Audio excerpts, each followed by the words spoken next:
Probably Zumba first, but but she just came in full force. Hip hop and not just Zumba, but other fitness classes. Right. I think the moment she walked in the door, she's like, everything. Break dancing. Yeah. I mean, yeah. I haven't seen her break yet, but. Oh yeah. I mean, she's got the swagger about her. Oh yeah. And now on the already. Freestyle that you guys do, she'll hit the floor in a minute. Yeah. Right. I need to see that. I need to see that for sure. Yep. No fear, man. That's amazing. Yeah. Helena, I'm ready.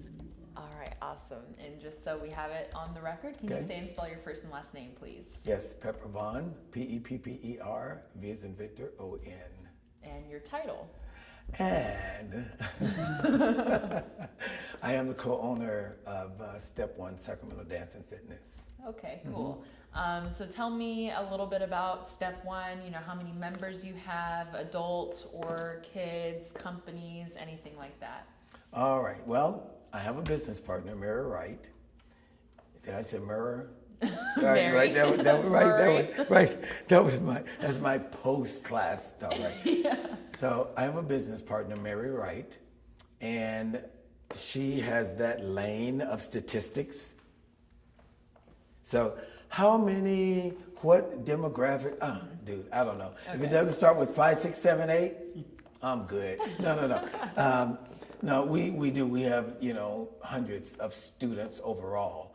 And probably about a third of our students are adults. We've been generally in this same location, meaning on this same street corner for 30 years. Teaching everything from ballet, jazz, tap, contemporary, hip hop, and all the fitness classes, dance, fitness, boot camps, everything, sports conditioning classes, and yeah. Awesome. Yeah. So in your 30 years and your hundreds and thousands of students, have you ever had somebody like Margaret come into your life before she did? Margaret is unique, one of a kind. When you talk about, I collect snowflakes. You're never going to find, they're all cold, right? But you're never going to find one exactly like the other, Margaret carries this air of joy, with her fearlessness. And the word I would use is radiant. If I had to find a word, to describe Margaret, I could say determined and blah, blah, but just radiant. Regardless of the day, if it's sunshiny outside, if it's rainy, Margaret is still radiant. If she's in a physical struggle, a health struggle, or anything, radiant. If she shows up in class, it's been a long day, or this hurts, that hurts, radiant. It doesn't matter. So that makes her kind of solo in her character, from a lot of other people. Fully committed, just all the way in. I have this saying, and that saying is, the only way out is all the way in. And I told Margaret that like a while ago, and I'm like, that's you. The only way out is all the way in. She understands choice, and that struggle does not equate to suffering. Struggle sometimes it's just life brings struggles our way so we can grow in certain ways, but we get to choose suffering or choose not to suffer. So Margaret is one of those who I feel is an ambassador for choosing or not choosing suffering, a hardcore foot soldier, and inspiration obviously to all of us, and I see it live, active, and live in color, where people will drag themselves into class after a long 8-day work week. 8 hours is everybody's work day, but after they say, such a long 8-hour work day, and they struggle in class. Well, if you want to compare Margaret's day sometime to other people's day, and she's like, wah! wah, wah, she's going for it. And they look over like, oh my gosh, I have no excuse. Wah! So, so she becomes that inspiration, right? To others to pick it up, because the truth is we only have this moment. And that's what I see in her. She lives every day like I have this moment now.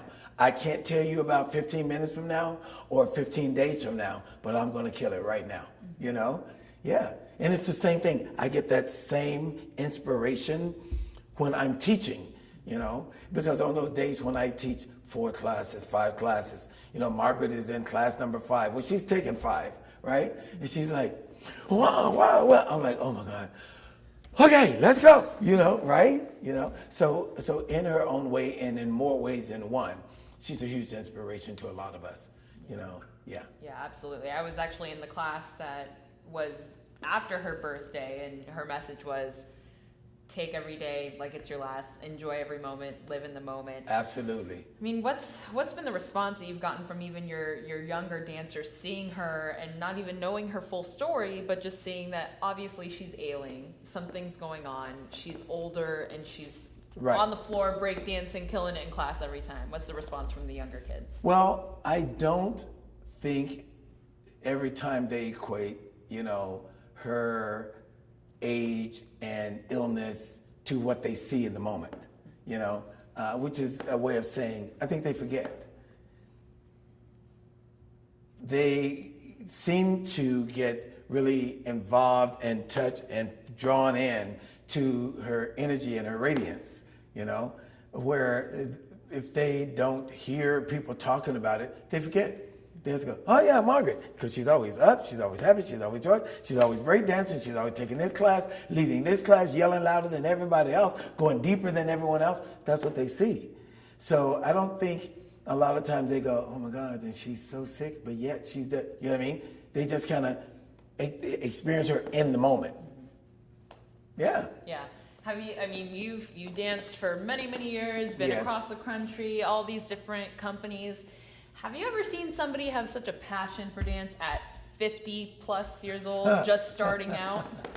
Well, I've seen people with that passion because, as we know, dancers are born, they're not created in a dance class, And so what that says is the nucleus of our passion, right, is this flame, and it never goes out. I don't care if you're 150. It just doesn't go away, right? So even if we go on hiatus from dance class or performing or whatever, there's always that little desire in there, right? To move to music, creatively, artistic, right? So I've seen a lot of, baby boomers or whatever who still have that passion for dance. Here's where Margaret, I think, takes a little different track. She dances, and we've all seen the stickers and, the posts and Facebook, blah, blah, dance like no one's watching, right? Okay, that's a canned little phrase. We get it. She actually lives it. And she will tell you, dance saves her life daily. So she dances like it is the answer to life. Every minute, every time, every opportunity she gets. So now there's passion of this, mature dancer. There's passion of this mature dancer. And then there's Margaret, right? Who also has the passion as a mature dancer, but to her, it's life. These guys can walk away from it and their next day is okay. She walks away from it, she feels like she can't breathe. Gotta come back because it is life to her, And it was a game changer for her. Yeah, just to even pick it up at right. 50 through a Zumba class, not, the typical channels of, I was in a dance class when I was 3. Right, when I was 3, exactly. Yeah, but like I said, I think dancers are born. So even if that was always in there, but life situation, circumstance, whatever, she never maybe, ventured into that arena, it was never going to go away. So when she got to that point in her life, she goes, I'm going to take a dance class, Yeah. And and at that point, train left the station, it was a done deal. Yeah. Never looked back. Never stop. Never stop. Right. Yeah. I mean, what has it been for you as an instructor to see, because to my understanding, she started when she was well, and now Right. she's been going through, Right. this is her 4th bout with cancer. I mean, what's that like to see? Obviously she's maintained the same spirit that she's had, but just to kind of see that taking a toll on her body and just, it takes her out of class for a week and a half. And Right. I mean, what's that like? Right. Well, I've kind of walked through this journey with her from the very beginning, from day one. When she received the diagnosis from the doctor, I was standing right there. So the moment she experienced it, I experienced it with her in that second. One of the strongest people I've ever met, and because I worked in the medical field for many, many years. I see and hear people get news all the time. So in that moment, for her to know that it just got real, to go into herself and not deteriorate instantly, but to hold your head up and go into the moment and say, okay, solution mode, and decide, okay, this is my new norm. My life on this track begins now. And we all have those human qualities where we go. We want our life to be perfect. And so none of us write this type of stuff into our script. For our life. And so for me to walk through this with her, treatment by treatment, and sometimes, in the middle of the night, 2:30, 3 o'clock in the morning, she can't sleep because of it, and I'm able to talk with her about what's going on, and to keep her off of the edge, of frustration or anger, or fear. It's been a growth opportunity for me too, to see someone who knows how to surrender and surrender doesn't mean quitting, it just means surrender to the now, surrender to what is in this moment, and deciding how I'm going to function in this now and everything that's a part of that, right? So for me, month after month after month after month, to be there when she's going into her first surgery, month after month, that goes week to week and day to day to day, I'm able to see her live her own journey. Now, there are times when, just like as a parent or a teacher or a coach or whatever, you see them slipping, boom, down, and you want to just jump in and rescue them. But that's not going to equate to the strength they're going to need when you're not there to rescue them, right? So you have to stand back, let them live their reality, because they're going to get up, dust off, realize they're okay, and go again, So that type of compassion, yet allowance to live your new life or your new norm, grew me to not, keep jumping in, right? And every time she comes back like,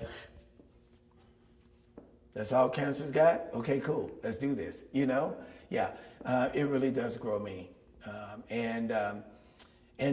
For me to know that I have been and am any small little point or part of the success in that whole journey makes me feel like $1 million, I mean, what's it like to see her when she slips and gets into that really deep sorrow of realization that this is her life? Because yes, she's radiant, but it's hard to maintain that 24/7, 365. Right, and you don't have to. The reality is you don't have to be in denial about it.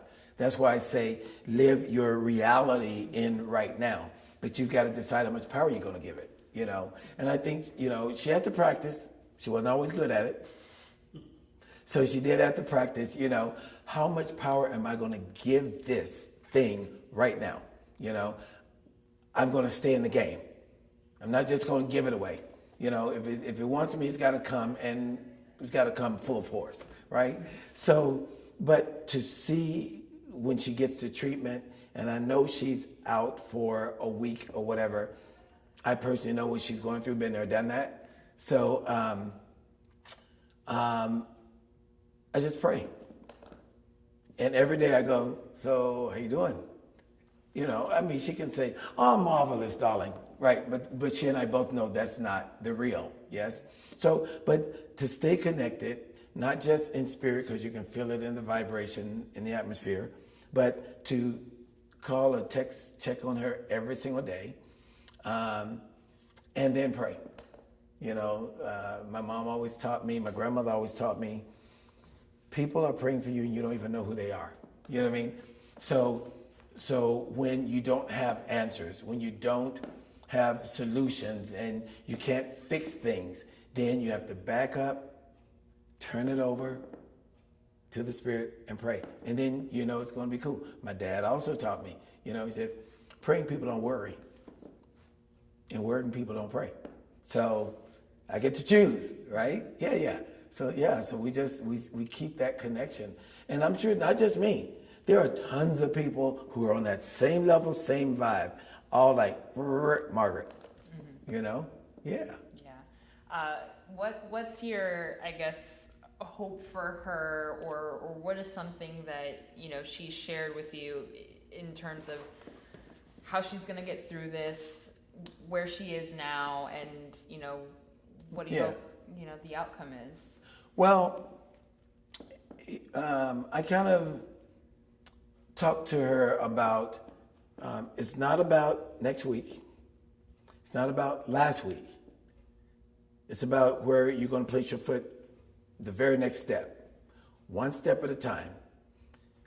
Most emotional, mental, strengthening, healing programs say one day at a time.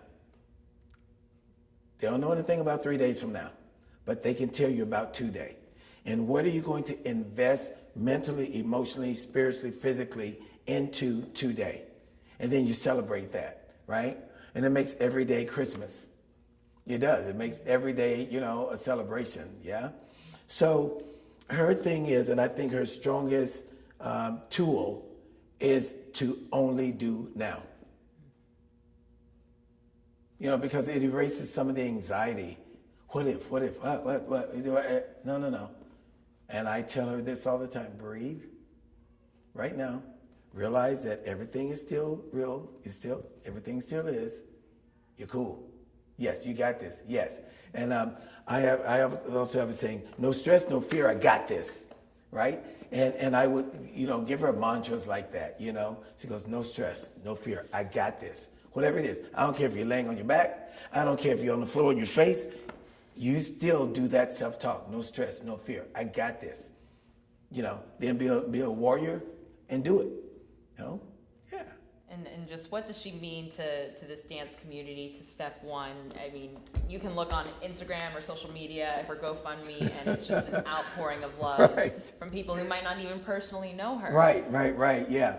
Well, I'm big into physics.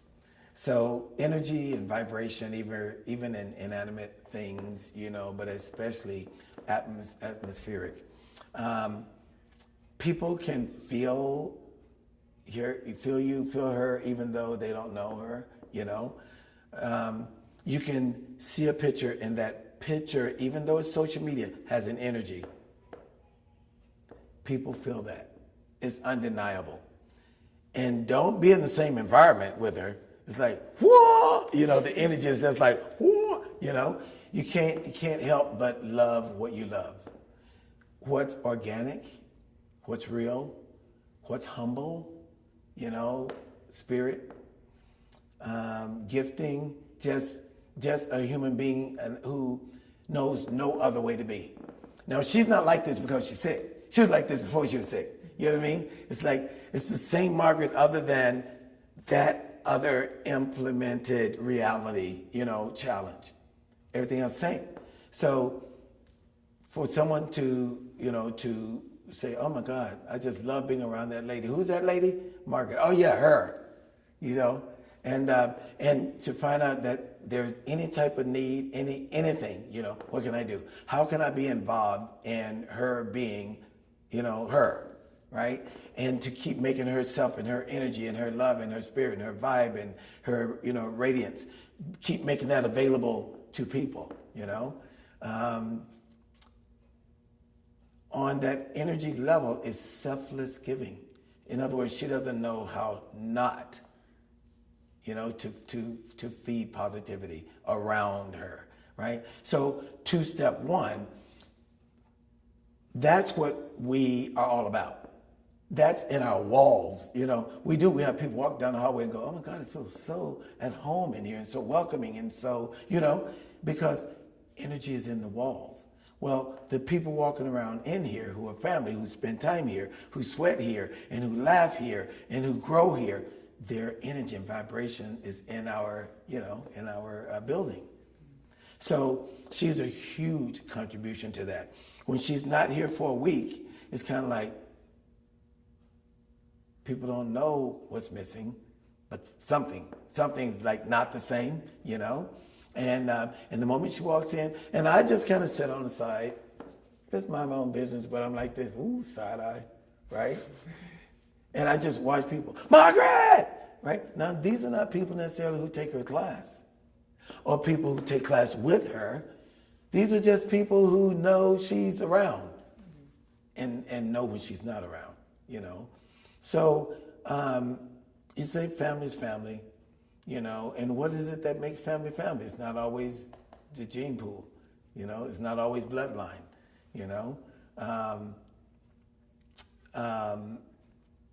And here at step one, especially, it's extremely diverse.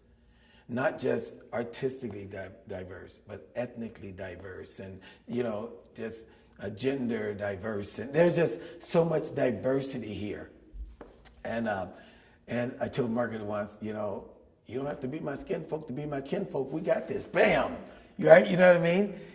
And she's just someone who it's hard to imagine your life without her in it, in some way, shape, or form. In the You're question talking about fear. of if you ever fear for Margaret, she might not exude that fear, but Right. I know you said, worrying people don't pray, praying people don't worry. Right? But, Yeah. I mean, just that human. Well, no. It's actually not instinct. It's learned behavior. We have learned fear, and we've learned it very well. So once I realized I had a choice, fear can't live in the same place that spirit lives. They can't occupy the same space.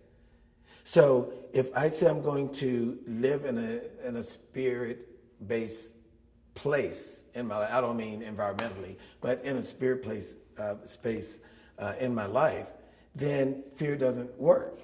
It doesn't fit. So I have no need to choose fear because fear is based on ego that you think you're in control of everything being perfect. And when it's not, you kind of go, okay, well, fear. No. You already don't need to live in the ego place where you think you're going to make everything perfect and you're in control of everything. No. So spirit exists in our calmness. Spirit exists in us knowing that everything's going to be fine without our permission.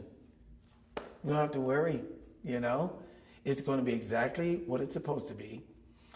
My place is, and I talked to Margaret about this too, my place is to be closer to heaven today than I was yesterday. Closer to heaven tomorrow than I am today. Now, what does heaven mean? No, not the clouds and the golden gates and the streets of gold and all that. No. Heaven, love, joy, peace, compassion, forgiveness, all the things that are available to us right here, right now. Worry is not in there. Fear is not in there, right? So if I want to, and we've heard it even in songs, you make your own heaven and hell right here on earth, right?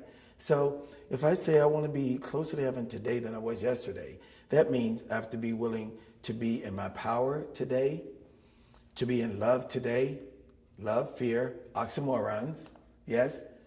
To be in spirit today, forgiveness today, compassion today, vision today, you know what I mean? Right? So so I don't do fear for me, and I don't do it for anyone else. Just, what I choose. And so I don't teach Margaret fear, and we've learned that in our growing up. Society teaches us fear really well. But, it's a learned behavior. So anything learned can be unlearned. Just saying. Coming from the teacher himself. Yeah. Is there anything else you want to add about Margaret? Anything that you think people don't know about her but need to know? I mean, we understand that she's radiant, she's a fighter, she's strong, she's determined, but is there anything else that, speaks to you about her and what she's been going through and just, who she is? Oh yeah, no, I don't want to make it sound like she bypassed the whole human factor. No. She's a piece of work too at times, just like everybody else, right? No, there are times I've got to reach and snatch her. I'm like, no, I know you miss being here. Go somewhere and sit down. Be humble. Sit down, right? Okay, because it's hard for her, right? She wants, but I can. You need to recover. You need to rest. Right? You need to rebuild. You need pull it in a little bit, right? Stubborn, and I've heard from some very wise people, a little smarter than me. They said there's a really fine line between stubborn and stupid, right? Right? So you can get so stubborn sometimes that you go, really? Really? Now, how'd that work out for you? And then she's like, shut up.